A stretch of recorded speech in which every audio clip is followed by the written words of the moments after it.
Welcome to CrashMagic. In this video we have a performance of a card trick called Ace Misdirection, and then straight after, if you liked it, there's a tutorial showing exactly how you can learn this one. Here we have the four aces: the Ace of Hearts, the Ace of Clubs, the Ace of Diamonds and the Ace of Spades. And if you were here, I'd ask you to pick one of these aces. Maybe you have a favourite ace, but whichever you choose, the important thing is to not lose sight of it. Let's say you pick the Ace of Diamonds, and then we'll put the other three aces on top. So we have the Ace of Clubs, Ace of Hearts, Ace of Spades, and most importantly your choice, the Ace of Diamonds. That's the one that you need to keep your eye on. Okay, so I'm going to deal your Ace of Diamonds here then in a prominent position where it's really easy to keep an eye on, and then deal the other three aces here. So where would you say your Ace of Diamonds is at the moment? Here, right? Yeah, I think I'd agree. But now I'm going to deal three cards on top of your Ace of Diamonds, and then also three cards on top of each of the other aces.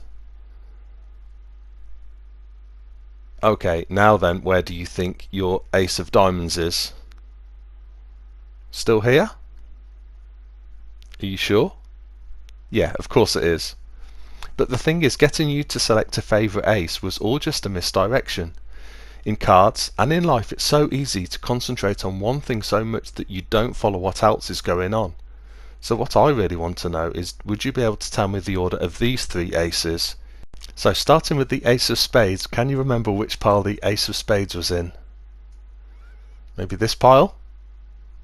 Well, no. In fact, we've got everything but the Ace of Spades. 10, Jack, Queen and King of Spades. What about the Ace of Hearts? This pile maybe?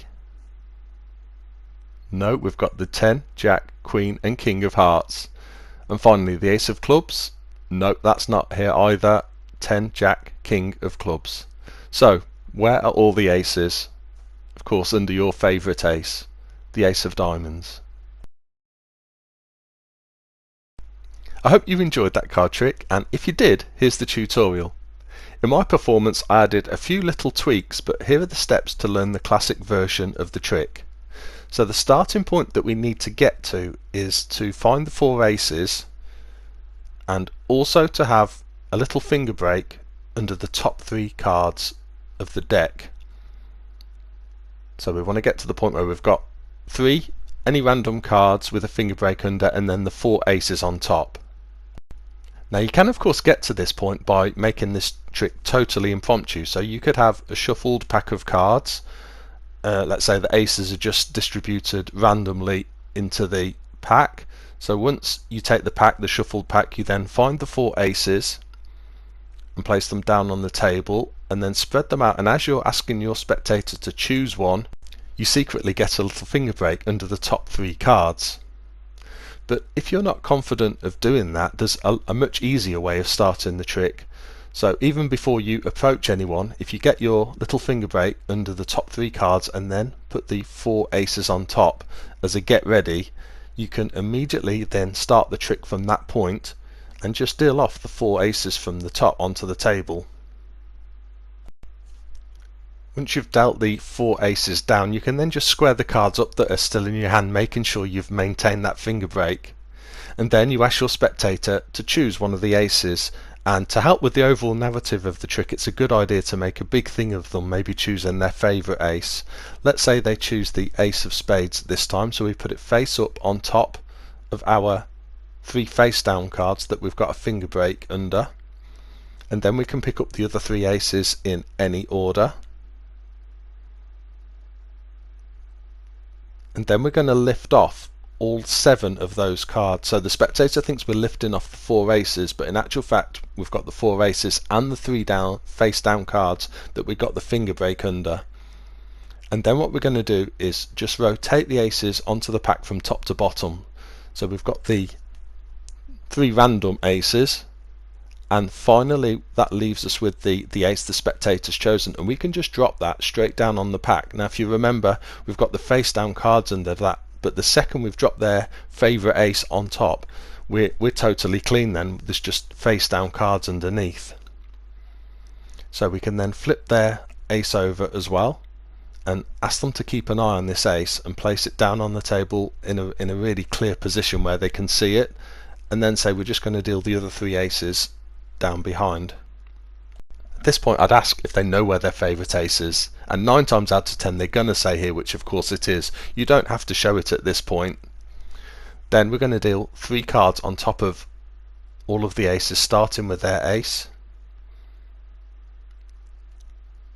So 3 cards on top of each of the aces, and again now I'm going to say, so where is your favourite ace, do you think?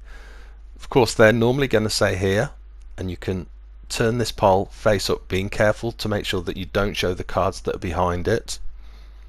And then of course we're going to say this trick wasn't about your ace, it was about the other aces. Do you know where the other aces are? Let's say where the ace of hearts is, for instance. So they can choose any pile, and of course whichever pile they choose, you can then spread the cards to show that they're full in different cards, there's no aces in there at all. Now of course I set up the cards to get a 10 jack queen king, and you can do the same. So then for each pile you ask where a certain ace is, they will choose one, of course be wrong every time, and you can finally reveal that all 4 aces are in fact in this pile under their favourite ace. I really like this trick, and it is so easy to perform, and there's so many ways that you can add your own little adaptations to it. Well, that is the end of this video. I hope you enjoyed it, and if you did, please like and subscribe. If you've got any comments, leave them down below, and see you soon.